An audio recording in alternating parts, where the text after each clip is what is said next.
So how good does Fortnite look on the Optoma HD143X? Well, I'm going to answer that question in this video. Hey guys, my name is Mike and this is Tech404. So I've actually lived with this projector now for a solid 3 weeks and I've actually used it as my primary projector, and I've found some things that I don't like and some things that I do like, and I've also found that tweaking the settings I can actually improve the image a little bit more. So I'm going to share all of this in this video, including a 3D experience test of the projector and see how well it performs. So stick around. This is the follow-up to the HD143X review.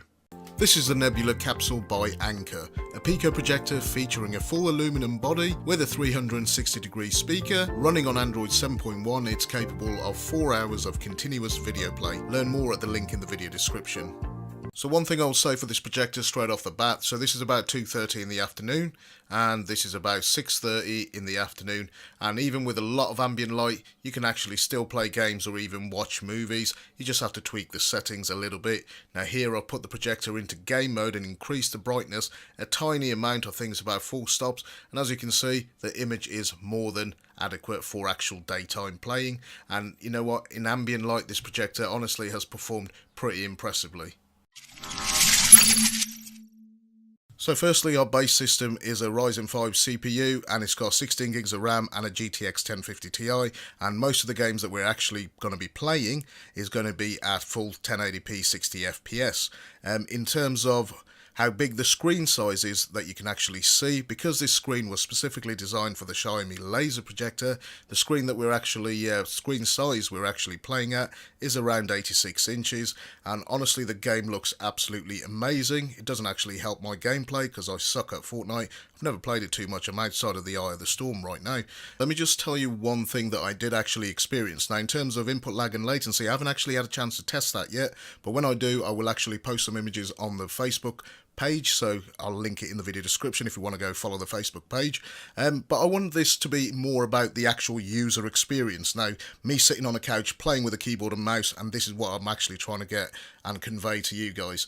In terms of what the experience was like, it was really good. Honestly, it was really good. I didn't feel like there was any kind of latency or anything that I could actually notice while actually playing or, you know, pressing a key or moving the mouse. It was absolutely seamless. Now, one thing I did notice in first-person shooters maybe and some racing games or fast-moving games of any kind, not in Fortnite because it's too colourful, if you have dynamic black switched on, and say for example you're playing Call of Duty and you go from scene to scene and you're running around, you can almost see like a little flicker between the scenes. Now I don't know if other people have experienced this issue. Now this is just me. I am using a high-speed HDMI cable, I am using a pretty decent graphics card and a PC, and this just seems to be the case. Now I hooked it up to my main editing PC and the same kind of thing happened when you have dynamic black switched on, so maybe that's something to actually investigate further. And this is for those of you that actually like to play games like Call of Duty and Counter-Strike. Reaction times from using the keyboard and the mouse, I'm not using any kind of high-end gaming keyboard or mouse. It is actually pretty damn good and the whole experience is pretty fantastic overall. I did actually experience the dynamic black issue that I was having, so going from a scene like this to a darker scene which is about to come up, or it's not really dark, but a sudden change in light with the dynamic black switched on, there is like a little flicker. Now most people might not notice it, but I did, and maybe I'm just being a little bit nitpicky here, but it was there and I could notice it. It wasn't enough to actually ruin the gaming experience at all. The gaming experience still remains absolutely fantastic and top notch, so big thumbs up on gaming performance. So, image quality, in terms of where we were when I made the original video and where I am now, if you look at the actual colour tones, especially playing content through a Virgin Media TV box, now this could be some other kind of TV box for you, but playing HD content looks a lot more natural, and especially in the skin tone. I've toned down the sharpness a tiny bit, and I've actually fiddled around with the brightness and the independent colour, the RGB colour, so, and honestly, for me personally, the image is definitely about 15 to 20% better now than it was. In terms of where this projector actually stands currently in the UK, for example, the HD143X, I've seen the prices fluctuate between £500 and all the way as low as £420.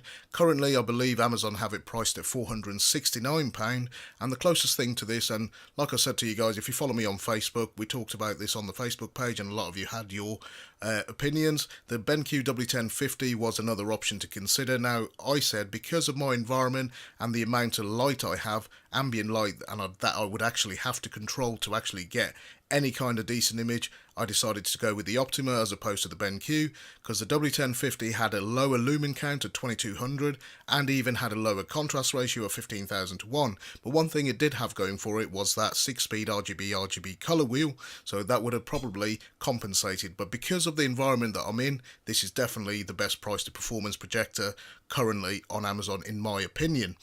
In terms of any other projector that comes close to it would be the ViewSonic Lightstream. I believe it's called the PJD77 something or other. I'll link it in the video description. And that comes in at 3200 lumens and a 22,000 to 1 contrast ratio, and it's around the same price as a HD143X. Now, I've actually seen that in action, and I actually think that this Optima version is a little bit better. In terms of daytime performance, this has been a big question from a lot of you, because we don't cover this as much, and as you can see, this is like full blown windows open. There's light coming from both ends of the room. Now, I've got an open plan lounge that leads into the kitchen, and there is a hell of a lot of light, and there's a big bay window. I plugged in my laptop and I literally watched videos for literally about an hour for literally, let's see if I can say the word literally one more time, literally. Now, the experience itself was really good. I was impressed, but I did actually have to switch the projector to the bright mode to be able to actually get any kind of watchable image. But once you actually got there and you actually tweak with the settings, now as you can see on this image, I've actually just closed the blinds. I haven't closed the curtains, I've just closed the blinds, and the experience was really good. In terms of image quality, I don't actually have any complaints with this projector. I actually think that the pricing is pretty damn spot on, and it sits quite nicely in the marketplace, with the ViewSonic and the BenQ W1050 being, in my opinion, the primary competitors. But if you've got a lot of ambient light, then this is definitely the option that you should be considering. So let's address the first question. Do you need a good or an Optima pair of 3D DLP Link glasses? No, you don't. You can use any 3D Link DLP glasses off Amazon. Now, this pair costs about £17, and the more expensive pair I have is from Xgimme. That costs about $25 to $30. And I will say this 3D content actually gives me a headache, so I'm not a big fan of it. But I did actually spend a little bit of time going through the different menu options. As you can see, it does work. Now, I did test it on a few different videos, and honestly, it did look pretty good. I don't own any 3D Blu-rays or anything like that, so that is not something I can test, but the picture quality from what I did see was pretty damn good. So the question remains now is, will any cheap pair off Amazon do it, or should you make use of that 3D sync port on the back of your projector? Well, the Optima one, I believe it costs somewhere in the region of about £45. Now, my Xgimme pair cost about $25 to $30 or 30 odd pounds. Do I really need them? Well, probably not, but if you're going to buy the projector, you might as well buy the proper one, because apparently you get a better contrast ratio, and you also get support for 144Hz refresh rate with a newer pair that actually plugs in. So it may be worth considering actually adding this to your projector purchase. There you go. So guys, my final thoughts on the HD143X. Now, I have to say, in terms of price to performance, Optima have actually nailed it here. That price range, I mean, I picked this thing up for about £420 on Amazon here in the UK literally about a month and a half ago, and I've actually lived with this projector since. Now, it's been 3 weeks since the first video went out, and I've had actual time to actually nitpick about this projector. In terms of image quality, I'm not going to nitpick. It does a pretty damn good job at this price point. In terms of things that I was really annoyed by, this might sound annoying, but the actual menu. Now, if you actually bring up the menu, it goes off after 10 seconds. Now, honestly, when you're actually trying to fiddle with the settings, that is really annoying. And this is just a little thing. Maybe increase it to 20 seconds for those of us that aren't like a lightning jackrabbit. In terms of anything else, ambient noise level, it was pretty good. Stayed stable anywhere between 28 decibels and went up to as high as 36 if you cranked it up onto bright mode. Maybe a little bit louder, but at a distance of about 1.2 meters away from the projector, you're pretty good.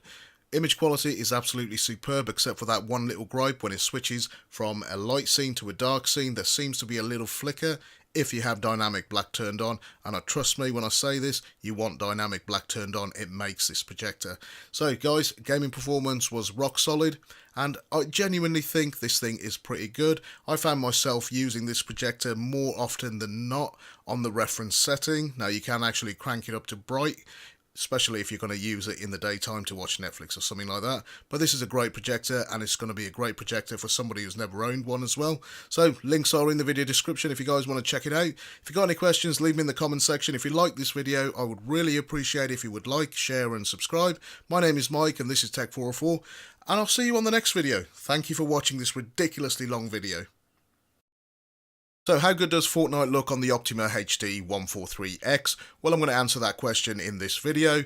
Hey guys, my name is Mike and this is Tech 404. So I've actually lived with this projector now for a solid 3 weeks, and I've actually used it as my primary projector, and I've found some things that I don't like and some things that I do like, and I've also found that tweaking the settings I can actually improve the image a little bit more. So I'm going to share all of this in this video, including a 3D experience test of the projector and see how well it performs. So stick around. This is the follow-up to the HD143X review.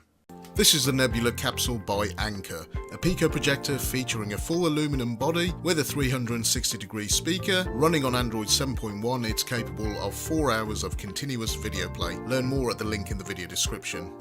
So one thing I'll say for this projector straight off the bat, so this is about 2:30 in the afternoon, and this is about 6:30 in the afternoon, and even with a lot of ambient light, you can actually still play games or even watch movies. You just have to tweak the settings a little bit.